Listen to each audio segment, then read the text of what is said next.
예, 북한 어선이 삼척항에서 발견될 때까지 우리 군과 해경의 감시망에 잡히지 않은 데 대해서 정치권도 엄중한 책임을 물어야 한다고 입을 모았습니다.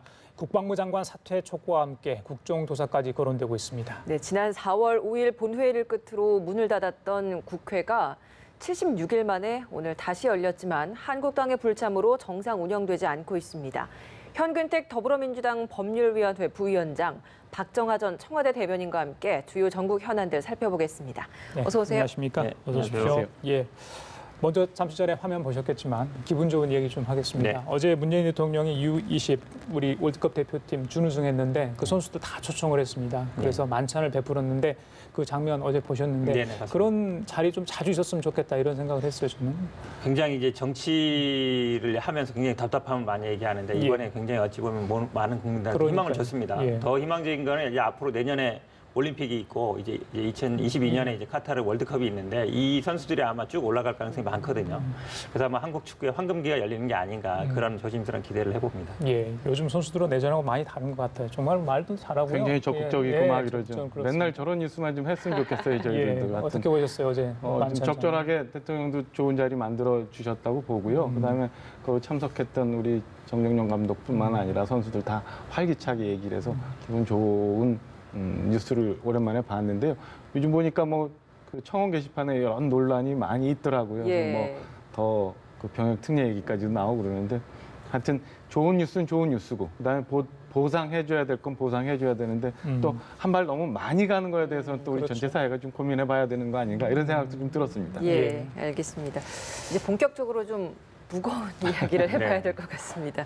너무 빨리 끝난 것 같은데 북한 어선이 우리 북방 한계선을 넘어왔습니다. 정박까지 하고 거의 뭐 시간이 꽤 흘렀는데 3일이나 지난 상황에서 이렇게 뒤늦게 그 또 어민에게 발견된 상황입니다. 먼저 이 현 상황을 어떻게 보고 계신지 좀부터 여쭤보겠습니다. 기본적으로 앞에 그 두 분 전문가도 말씀하셨지만 예. 아마 목선이고 아마 뭐 이래서 발견하기 쉽지 않은 건 맞는 것 같습니다. 그거는 뭐 인정할 것 같은데 예. 저는 또 이제 그 이후에 어떤 보고 그 부분이 더 중요하다고 봐요. 그러니까 마치 이제 수색을 해서 찾은 것처럼 아니면 나중에 이게 동력이 아니라 그냥 흘러온 것처럼 얘기했는데 그 부분이 어찌 보면 이제 정확하게 보고가 안 된 거거든요. 그 부분은 저는 짚어봐야 된다고 봅니다. 왜냐하면 예. 우리가 항상 이제 안보 문제를 얘기할 때 예전에도 보면 이제 보고 체계의 문제를 항상 얘기하거든요. 그럼 그 현장에 있는 사람과 아니면 합참과 어떤 국방부 장관까지 가는 보고에 문제가 있는 게 아닌가. 이번에도 어쩌면 여실히 드러난 거예요. 어찌 보면 객관적인 사실이 아니라 어떤 본인의 판단이 들어간 건데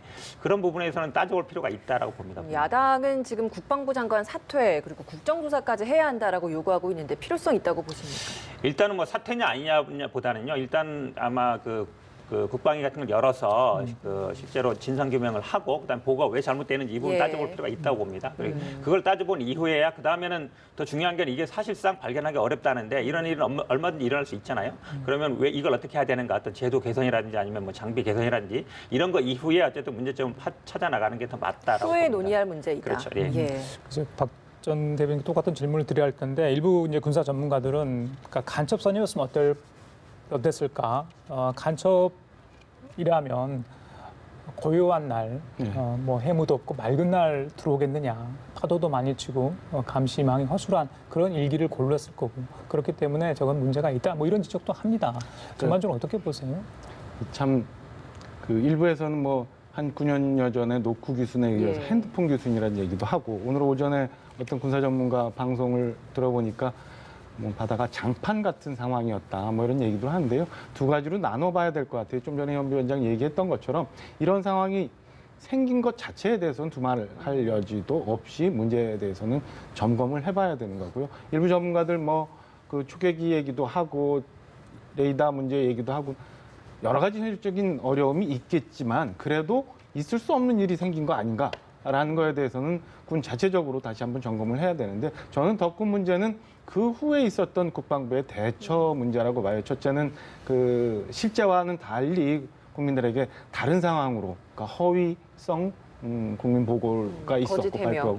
발표가 있었고요. 이후에 뭐 2명에 대해서 조기 송환 갑자기 송환됐던 것, 그다음에 결국에 뭐 일함대에 남아 있다고는 합니다만은 그 목선에 대해서 뭐 폐기 여부에 대해서 예. 혼선이 있었던 이 여러 가지 문제가 각 부처별로 과연 지금 제대로 연계돼서 돌아가고 있는 건지 너무 중요한 안보에 관한 문제잖아요. 좀 전에 앵커 말씀 주셨던 것처럼 이게 어선이 아니라 간첩선이나 무장한 선이었으면 어떻게 됐을까 이런 생각을 해보면 그런 점에서 부처 대응이 좀 잘못됐고 그다음에 군 전반적으로 지난해 있었던 뭐 평양선언에 부속된 군사 합의에 대해서 여러 사람들이 얘기는 하고 있습니다만 그 이후에 우리가 군 기강 내지는 혹은 이 전열이 잘못 흐트러져 있는 것 아닌가도 한번 점검해 봐야 될 때가 아닌가 생각을 합니다. 부위원장님, 평화와 안보는 별개의 게 아니죠. 함께 그렇죠, 가야 맞습니다. 되는 거죠. 네. 예. 네, 이런 면이 있는 것 같습니다. 물론 안보 문제로도 접근할 수 있는데요. 이게 안보에 구멍이 뚫린다는 면도 있는데 저는 약간 다른 면으로 보면 이게 남북 간의 긴장이 완화되면 이런 일들이 앞으로 굉장히 많아질 수 있다. 쉽게 얘기하면 난민의 유입이라든지 아니면 이런 탈북자들이 많아질 수 있는데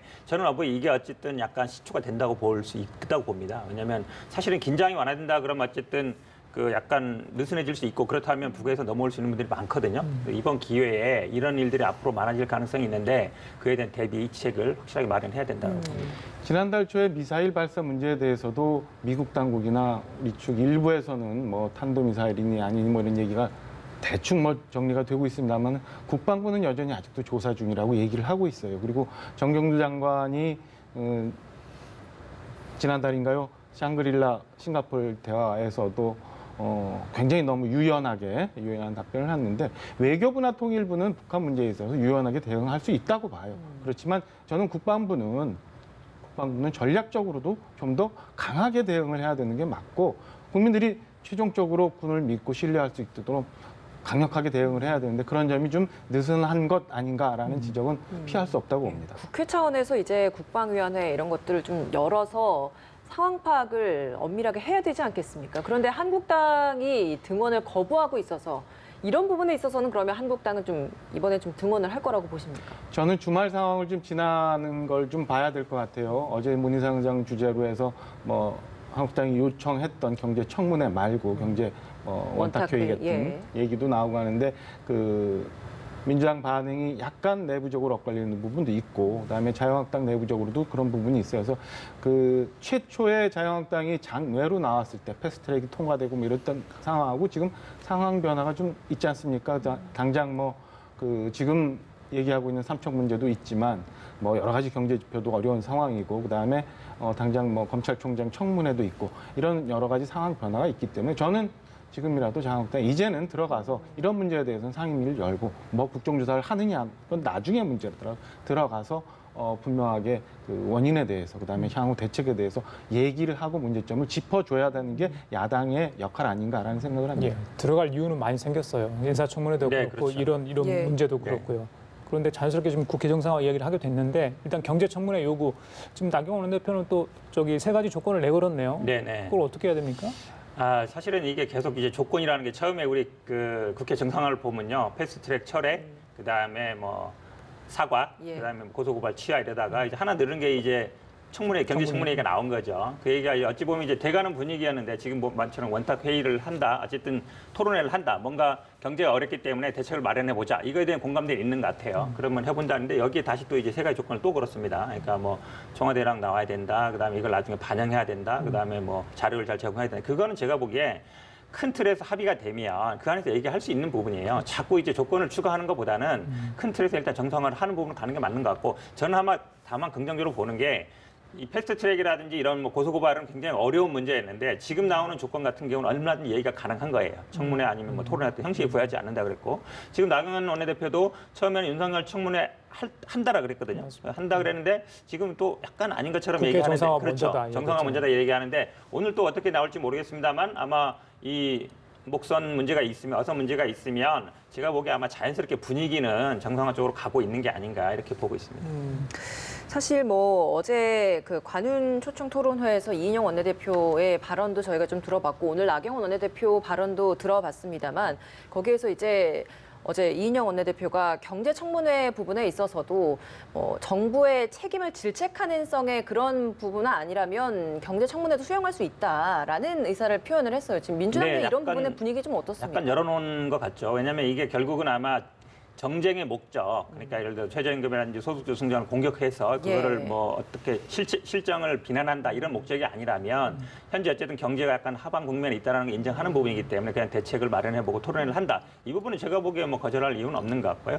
지금 말씀하신 아마 나경원 원내대표 조건 같은 것도 만약 이걸 한다는 정상회의를 하고 그다음에 얘기를 한다 그러면 그 안에서 충분히 얘기할 수 있는 사항들이 아닌가라고 보고 있습니다. 나경원 원내대표 지금 현재 관훈 토론에서 이제 모두 발언은 아까 저희가 다 봤습니다만 거기서는 분명히 나오지 않았지만 질의응답 과정에서 어떤 식으로 이제 답변할지 좀 봐야 될 것 같아요. 맞습니다. 봐야 되는데 제가 보면 뉘앙스는 많이 열려 있는 것 같고 지금 전 상황 변화가 많이 있으니까 저는 이제 유연하게 야당도 좀 대처해야 되지 않을까라는 생각을 하고요. 아까 쭉 말씀하셨던 저 세 가지 조건은 아마 지난번 강원도 산불대책회의 때문에 있었던 것 때문에 나온 거 아닌가 싶어요. 그때 다 나오기로 했던 정부 관계자들이 전혀 회의를 앞두고 나오지 않는 이런 상황을 보면서 이제 자유한국당이 이런 게 전제가 되지 않으면 안 되지 않느냐라는 얘기를 해서 나왔던 조건 같은데 당연히 정부 여당도 그렇고 여당도 그렇고 진심성의 문제라고 봐요. 지금 경제 현상이 얼마나 안 좋은지 그럼 우리가 어떤 대책을 만들어야 되는지에 대해서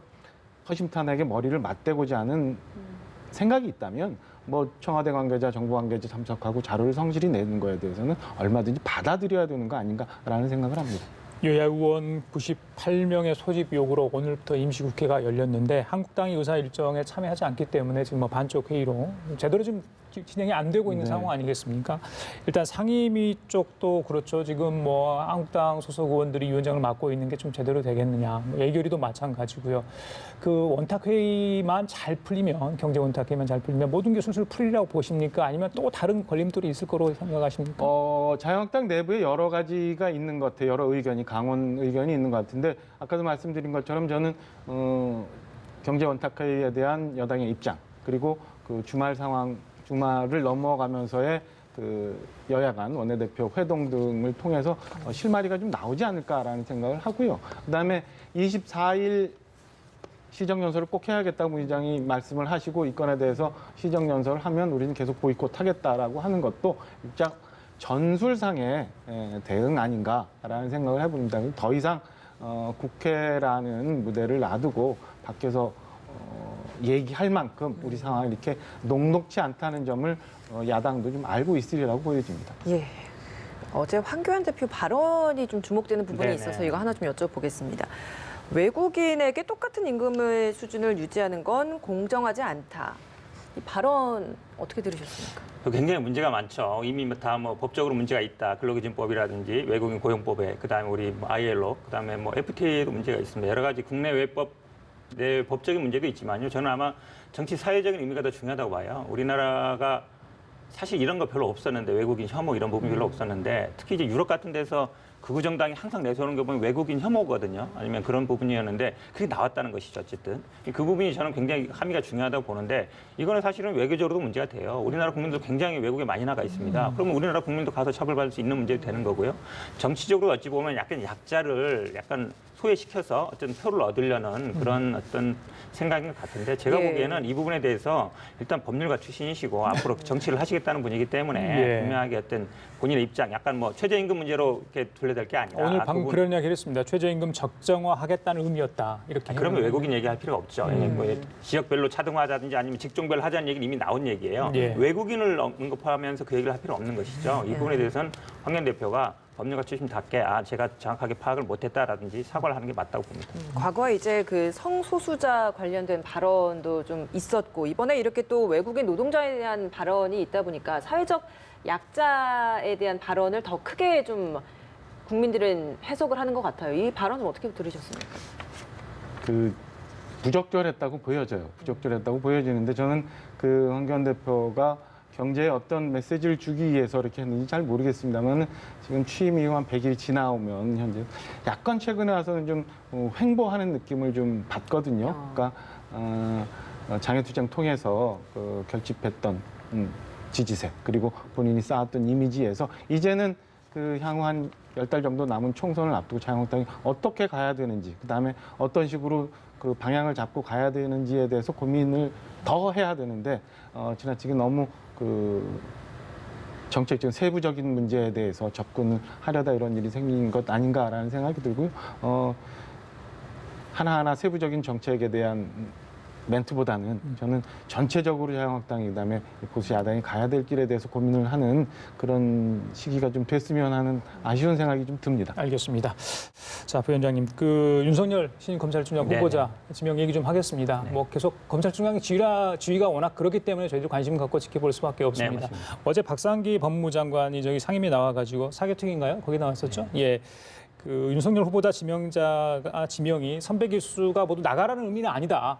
이런 이야기를 했는데 그럼에도 불구하고 또 검찰 조직에서는 또 그게 아니잖아요. 관행이 있기 때문에 그러는데 어떤 걸로 예상을 하십니까? 지금 이제 검사장급 이상 간부급이라는 게 한 40명 정도 되는데요. 윤석열 지금 후보자가 23기입니다. 22기까지가 한 그 위쪽이 한 20명 정도 돼요. 23기가 한 7, 8명 정도 되고요. 그럼 만약에 선배 기수가 나간다 그러면 50% 정도가 바뀌는 것이고 그 본인 그러니까 23기까지 나간다 그러면 이제 한 70% 정도가 바뀌는 건데 아마 제가 보기에는 생각하기는 이제 선배 기수들은 좀 나가는 분이 훨씬 많을 것이다. 왜냐하면 그게 결국은 부담이 되기 때문에 이게 물론 좋은 건 아닙니다. 좋은 건 아닌데 어제 검사 동일치 원칙 약간 군대랑 비슷하게 있어서 군대도 마찬가지입니다. 뭐 참모총장 동기들이 승진하면 나머지 사퇴하는 것처럼 지휘권을 확보한다는 차원인데 지금까지 관행이라는 게 뭐 하루아침에 깨지진 않거든요. 법무장관이 나가지 말라고 해서 이제 안 나가실 건 아닌데 그래도 아마 자연스럽게 그 위 선배들은 나가지 않겠냐. 마침 오늘 보니까 이제 봉욱 대검 차장 시국인데 그분도 나간다고 보면 아마 신호탄이 되지 않을까 이렇게 생각하고 있습니다. 이런 기수 문화는 글쎄요 바뀔까요? 글쎄 검찰 좀 전에 말씀 주신 것처럼 검사 동일체에 의해서 다른 부처에 비해서도 훨씬 더 강하긴 하지만 사실은 일선 부처들도 마찬가지 상황이에요. 그러니까 행정고시 기수에 의해서 이렇게 정리되는 게 지금까지 있었던 거고 그다음에 사실 뭐 실질적으로 일을 하는 데 있어서 어느 정도 불가피한 면도 있고요. 근데 그 이전에 윤석열 후보자에 대한 대통령의 지명은 사실은 첫째 하나는 지금까지 있었던 적폐청산에 대해서는 계속 진행하겠다라는 의지. 두 번째는 검찰 내에 인적 쇄신, 인적 물갈이에 대한 분명한 표시거든요. 그래서 그 앞서 기수 말씀 주신 것처럼 문무일 총장 18기 이후부터 23기 사이에 뭐 29, 30분 정도 되는데 동기까지 포함하면 저는 많은 사람들이 용퇴를 하지 않을까 그래서 자연스럽게 물갈이가 이루어지고 그 밑에 기수까지도 후임 전 검찰총장 임명 이후에 그 진행되는 인사에 의해서 많이 변화가 불가피하지 않나라는 생각을 합니다. 박상기 법무장관이 그렇게 얘기한 거는 글쎄 검찰 내부 동요가 좀 있는 거에 대해서 좀 무마하려고 하는 것 같은 느낌도 어느 정도 있는데 뭐 현실은 녹록지 않은 것 같아요. 인사태풍 불가피할 것이다. 두 분 다 그렇게 좀 바라보고 계신 것 같은데 한국당이 사실 인사청문회 앞두고 굉장히 이 부분에 방점을 두고 있는 것 같아요. 검사 출신 인재를 지금 굉장히 물색하고 있다고 하더라고요. 어떤 부분을 좀 방점을 찍고 인사청문회에 돌입을 하려고 이렇게 검사 출신을 찾는 거라고 보십니까? 근데 인사청문회하고 아마 인재 영입은 아마 관계는 없는 것 같습니다. 인사청문회 부분은 아마 뭐 문재인 대통령과의 어떤 코드, 그다음에 아마 뭐 재산 문제라든지 이런 걸 따질 것 같고요. 검찰 출신이 사실은 지금도 자유한국당 굉장히 많습니다. 지금 대표적으로 황교안 대표가 있고 바로 직전에 대표했던 홍준표 대표가 있는데 그분들이 대표할 때마다 또 검찰 출신들 많이 영입을 하셨어요. 제가 아시는 분도 많고 이렇게 본다 그러면 한국당이 제가 보기에 검찰 출신을 더 영입하는 거는 오히려 이런 얘기는 좀 죄송합니다만 검찰 출신은 다 그런 건 아닙니다만 약간 뭐 서열을 중시하고 약간 조직을 중시하고 이런 게 있어서 경직된 문화도 있거든요, 사실은. 뭐 폭탄주 문화로 대표되듯이. 그게 한국당의 어떤 그 문화하고도 약간 연결되는 부분이 있어요. 그렇게 본다 그러면 정치라는 거는 또 정치의 영역이기 때문에 저는 좀 황교안 대표도 아마 이제 법률지원단에서 많이 이렇게 영입하는 것 같은데 검찰 출신을 빼고 영입하는 게 더 낫지 않냐라고. 300명까지 늘린다고 그러는데 지금 민주당 법률위원회 계시잖아요. 어떻습니까? 여당과 비교했을 때는? 저희는 한 30명 정도고요. 네, 저희 당에도 물론 검찰 출신이 있습니다만, 그러니까 한국당은 굉장히 이제 고위직이나 아니면 이제 잘 나가던 분들이 있고 우리 당에는 어찌 보면 이제 몰락한 건 아니지만 그래도 검찰 출신이나 법관 출신들이 있습니다만 그렇게 편향돼 있지는 않거든요. 그렇게 본다 그러면 한국당도 약간 조금 완화시킬 필요가 있고 저희 당에서도 약간 법조인 원래 사실 법조인이 어찌 보면 정치를 하는 게 옳은지 그런지에 대해서는 약간 판단 부분이 있는 것 같아요. 하지만 그래도 너무 좀 검찰 쪽으로 치우치는 거는 제가 보기에 좋은 건 아니라고. 알겠습니다. 검찰 얘기 나왔으니까 손혜원 무소속입니다. 무소속 손혜원 의원 얘기 좀 하겠습니다. 불구속 기소됐죠. 그런데 이제 손혜원 의원은 검찰 수사 결과에 대해서 계속 반박을 하고 있습니다. 어떻게 보십니까? 특히 보완 자료 부분에서 이게 강하게 부인을 하고 있는 것 같은데요. 일단 본인이 이 사건이 처음 불거졌을 때 했던 그 대국민 약속이라고 표현해야 되나 하여튼 굉장히 요란하게 기자회견을 자청하면서까지 했었던 여러 가지 약속에 대해서 본인이 한번 스스로 돌아봐야 되는 것 아닌가라는 생각이 우선은 들고요. 지금 뭐 어제부터 그 자료가 과연 보안이냐 아니냐 뭐 이런 논란이 많이 있는데 그거는 뭐 이전에 그 여러 가지 판례에 따라서 그거는 전 법원에서 검토를 할 부분이고요. 저는 이 본질에 대해서 손혜원 의원이 자꾸 흐리려 하는 것 아닌가라는 생각이 듭니다. 이 건은 이게 보안 자료냐 아니냐 이전에 소위 그때 당시도 얘기가 많이 나왔던 이해 충돌의 문제, 그다음에 고위공직자로서의 자세, 그다음에 사전에 이런 정보를 가지고 목포부동산을 매입했느냐, 혹은 매입한 이후에 그 지역이 선정되도록 문화관광부, 그다음에 국토부 등의 압력을 가했느냐, 이런 정도의 여부가 사실은 사건의 본질이거든요. 이 본질을 흐리고 자꾸 법률적인 문제로 이게 보안 문제냐 아니냐라고 본질을 흐리는 거는 손혜원 의원이 지금까지 국민들한테 했던 약속, 그다음에 그런 것들에 대해서 지금 또다시 다른 논의로 회피해 가는 것 아닌가라는 생각을 하고요. 손혜원 의원 본인도 그렇지만 당시까지만 해도 민주당 의원이었고 뭔가 간사를 했었던, 그리고 뭐 주의 얘기까지 정치권에서 설왕설래하는 손혜원 의원에 대해서 민주당도 분명한 입장 표명을 좀 해야 되지 않을까라는 생각을 합니다. 짧게 좀 반박을 안 할 수가 없는 건데 사실 이게 기소했기 때문에 법적인 문제가 된 거예요 이미. 그리고 그에 대해서 반박을 하는 것이죠. 왜냐하면 검찰은 이게 공개된 자료가 아니다라고 얘기한 거, 그 근거로 얘기한 거는 정보공개 청구를 얘기했더니 공개 안 했다는 것인데, 손혜원 의원이나 지금 목포시에서 얘기하고 있습니다. 이미 공청회에서 다 제시했던 자료고 이미 다 나왔던 자료다라고 얘기하고 있어서 이 부분은 제가 보기엔 아마 실질적으로 이게 공개된 자료냐 아니냐는 아마 논란이 될 것 같습니다. 특히 이제 저는 목포시의 입장이 중요하다 보고요. 그다음에 이제 뭐 실명법 위반 같은 것도 워낙 이제 문제가 쟁점이 첨예한 부분이라서 아마 논쟁이 될 것 같은데, 아마 판결이 아마 결론이 나면 아마 제가 보기에 손혜원 의원이 뭐 본인의 약속은 지킬 것으로 보고 있어서 그 후에 판단할 문제, 법원 판결 이후에 판단해도 늦지 않다라고 봅니다. 예, 하나만요. 그 검찰 공소장에 손혜원 의원이 국토부 간부를 불러서 도시재생 사업을 요청했다, 이게 뭐 들어 있었나 본데 그 부분은 어떻게 보십니까? 그게 결국 직권남용이냐 아니냐 부분이었는데 그렇죠. 아마 이제 안 됐던 것 같은데요.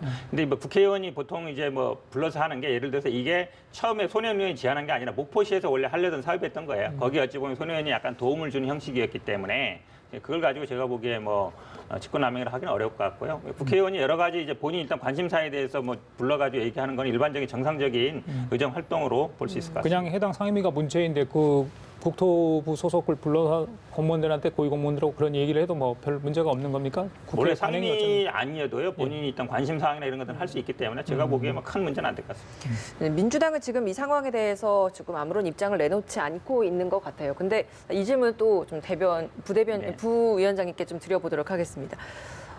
이 손혜원 의원 지역구에 정청래 의원을 지역구 위원장으로 임명을 했습니다. 이 부분은 저희가 어떻게 좀 받아들여야 됩니까? 이게요, 처음에 출마할 때부터 그 지역에서는 이미 정청래 의원이 다음에 나온다라는 게 공론화돼 있었고, 손혜원 의원도 본인이 안 나겠다고 했었어요. 그래서 뭐 구의원이나 뭐 시의원들도 아마 이제 정청래 의원이 했었고요. 여기 정청래 의원이 이번에 한 번만 한 게 아니라 여러분들 지역에 열 몇 군데 이제 한 거거든요. 그런 면에서 본다 그러면 손혜원 의원이 이 사건과는 직접적인 관계는 없다고 보는 게 맞습니다.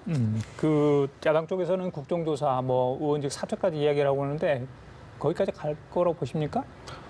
저는 이게 워낙 국민적인 관심이 있었던 건이고, 그다음에 좀 전에 말씀하신 것처럼 사실은 그 목포에 내가 아무런 이해관계가 없으면은 아무 부처 공무원이든 불러서 국회의원이 당연히 얘기하는 건 있을 수 있는 거지만, 목포에 내가 무언가를 갖고 있는 굉장히 첨예한 이해관계가 있는 상황이었거든요. 그래서 저는 그 명명백백하게 국민들한테 의혹이나 그다음에 손혜원 의원이 개인이 잘못 생각하고 있었던 부분이 있다면 밝혀져야 되고 이에 대한 정치적 책임져야 된다고 생각합니다. 그리고 이런 면에서 국정조사가 필요하다면 저는 해야 될 필요도 있다고 생각합니다. 의원직 사퇴 부분에 있어서도 사실 뭐 조사 결과 밝혀지고 유죄라고 확실하게 드러나면 물러나겠다라고 했는데 재판까지 좀 지켜보고 그때 결정을 하겠다라는 입장을 밝혔거든요. 이 부분 어떻게 보십니까? 그것도 말이 바뀌었어요. 제가 이제 숫자가 보니까 0이 3개인데 0.001%라도 검찰 조사를 통해서 뭔가 나오면 의원직 사퇴한다고 했는데, 지금 와서는 다시 이제 법원 판결 들어보자고 하는 거거든요. 말이 바뀐 건데 얼마 남지 않은 의원 기간인데 손혜원 의원이 국민들한테 그렇게 하면 안 된다고 저는 생각을 합니다. 예, 또 네, 항상 이제 국정조사 할 때마다 문제가 되는 게 이제 국정조사 법에 보면 이제 수사와 재판관이 관여 못하게 돼 있거든요. 그러면 결국은 이제 이게 못 보면 입법부와 사법부의 역할이 갈라지는 부분인데, 그러면 이제 이미 이제 기소가 되고 재판을 받게 되면 이걸 국정조사로 다시 또 재판에 관여하는 문제가 되기 때문에 국정조사는 적절하지 않은 것 같고요. 아마 사퇴 문제는 본인이 아마 밝힌 것처럼 유죄가 만약에 확정된다거나 이런다 그러면 본인이 의사결정을 할 것으로 보고 있습니다. 예, 알겠습니다. 지금까지 현근택 더불어민주당 법률위원회 부위원장, 박정하 전 청와대 대변인 두 분과 함께 얘기 나눠봤습니다. 오늘 말씀 잘 들었습니다.